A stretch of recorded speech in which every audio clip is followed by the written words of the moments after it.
비행기 추락사고 이후 북극에 조난된 오버가드는 언젠가 구조될 날이 올 것을 믿고 기다립니다. 급격히 다가오는 극한의 상황과 서서히 다가오는 극한의 상황이 공존하고 나를 구해줄 것이라는 기대에서 내가 구해야 한다는 책임으로 정서가 변화합니다.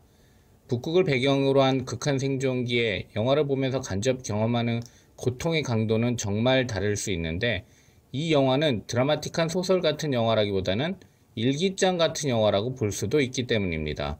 생존 영화를 보면서 아파하고 눈물 흘리다 마지막 장면에서 왜 칸 국제영화제 상영 당시 10분간의 기립박수가 있었는지 공감하게 됩니다. 영화 아틱. 공연 읽어주는 기자 촌사옥입니다. 난 왜 저항하지 못했나? 상처받지 마라. 취향일 뿐이다. 심리학 책 2권의 저자이고 전자신문 계열사 전자신문 엔터테인먼트 문화예술 담당 기자입니다. 공연 읽어주는 기자 영화 리뷰 13번째 시간은 조 페나 감독의 영화 아틱 리뷰. 느끼는 고통의 크기는 관객에 따라 크게 다를 수 있다 입니다. 매즈 미켈슨 배우가 오버가드 역입니다. 리뷰 포인트 1. 생존에 대한 기대감이 생존시키기 위한 노력으로 바뀐다. 감정이입한 관객의 정서도 함께 이동한다. 아틱은 영화 초반에 내가 스스로 나를 구할 수 없는 상황을 관객이 공감하게 만듭니다. 누군가가 나를 구해주기만을 기다릴 수밖에 없는 상황에 관객 또한 동의하며 기다리게 되는 것이죠. 저곳에 있다면 지금 상황에서 내가 할 수 있는 것은 무엇일까에 대해 영화 초반에 오버가드를 보면서 생각하게 됩니다. 그러던 어느 날 오버가드는 추락한 헬기 속에 생존자를 발견합니다. 생면부지의 조난자는 부상을 당해 움직이지도 못하고 말을 하지도 못합니다. 나 하나도 건사하기 힘든 막막한 상황에서 누군가를 보살펴야 한다면, 나를 구해줄 것만 같았던 헬기의 추락과 함께 영화는 오버가드와 관객들에게 새로운 상황과 질문을 던집니다. 그 이전까지는 나의 생존을 위해 살아야 했다면 이제는 다른 사람을 살리기 위해 내가 살아야 하는 것이죠. 명분과 책임이 주어지니 오히려 적극적으로 행동하게 되는 모습은 인상적인데, 오버가드가 그렇게 할 수 있었던 것은 사명감과 인간애, 그리고 그것들을 뒷받침할 수 있는 체력이라고 생각됩니다. 아틱은 휴머니즘이란 무엇인가에 대해서도 생각하게 만드는데, 평상시 인간답게 살 때의 휴머니즘과 극한의 상황에서의 휴머니즘의 적용 자체가 달라질 수도 있다고 느끼게 합니다. 리뷰 포인트 2. 관객에 따라 느끼는 고통의 크기는 크게 다를 수 있다. 내가 할 수 있는 게 거의 없고 한다고 해서 바뀔 수 있다는 기대를 하기 힘든 극한의 상황. 실제 저런 상황에 놓인다면 어떤 감정일까요?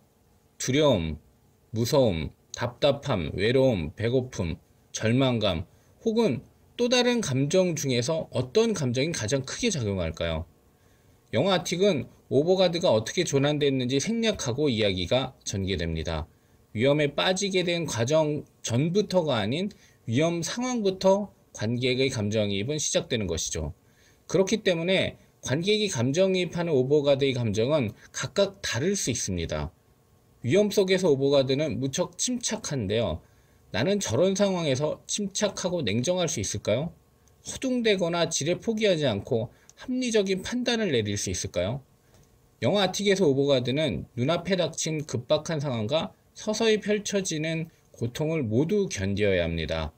어느 시간에서는 지루하다고 느껴질 수 있을 정도로 상황이 천천히 진행됩니다. 실제로 조난당하면 저런 시간을 겪어야 할 것입니다. 관객은 각자의 성향에 따라 그냥 버티면서 시간을 견디는 것에 큰 어려움을 겪지 않을 수도 있고, 내가 무언가 할 수 없는 상황이 지속된다는 것 자체를 참을 수 없이 힘들어할 수도 있습니다. 영화를 보면서 간접 경험하는 고통의 강도는 정말 다를 수 있죠. 오버가드가 묵묵히 버티는 시간을 관객은 다 다르게 느낄 수 있는 것입니다.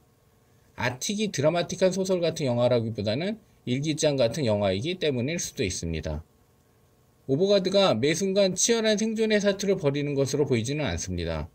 그럼에도 불구하고 마치 본인이 북극에 있는 듯 생존의 사투를 느끼는 관객도 있을 것입니다. 리뷰 포인트 3. 대자연 앞에서 인간의 나약함과 위대함을 동시에 보여준 영화. 당신은 혼자가 아니니까 괜찮아요. 아틱은 대자연 앞에서 인간의 나약함과 위대함을 동시에 보여준 영화입니다. 대자연 앞에서의 무력감과 겸손함을 느끼게 하면서 동시에 한 명의 인간이 위기 속에서 얼마나 위대해질 수 있는지 희망을 가지게 만들죠. 당신은 혼자가 아니니까 괜찮아요 라고 오버가드는 반복해서 말하는데, 어린 여자한테 하는 말이면서 동시에 자기 자신한테 다짐하는 말로 들리기도 합니다. 삶과 죽음이 경계 속 선택의 순간에서 살리기 위해 살아야 한다면 나는 어떻게 할지 영화를 보면서 계속 생각하게 됩니다. 이 영화는 생각할 시간을 충분히 주고 있기 때문에 가능합니다. 내 삶이 힘들다고 해도 저 사람보다 절망적일까요? 내 삶을 극복하기 위해서 저 사람보다 더 노력하고 시도하기를 반복할 수 있을까요? 칸 국제영화제에서의 기리박수는 극한의 외적인 상황뿐만 아니라 오버가드가 전달한 강한 내적 울림이 함께 했기 때문일 것이라고 생각됩니다. 공연 읽어주는 기자는 전자신문 엔터테인먼트 기사 사이트와 네이버 포스트, 전자신문 엔터테인먼트 채널을 통해 글로 보실 수도 있습니다. 지금까지 사연 읽어주는 라디오 고정 게스트 되고 싶은 천사욱이었습니다. 여러분이 행복하고 자유롭게 사시기를 응원합니다. 고맙습니다.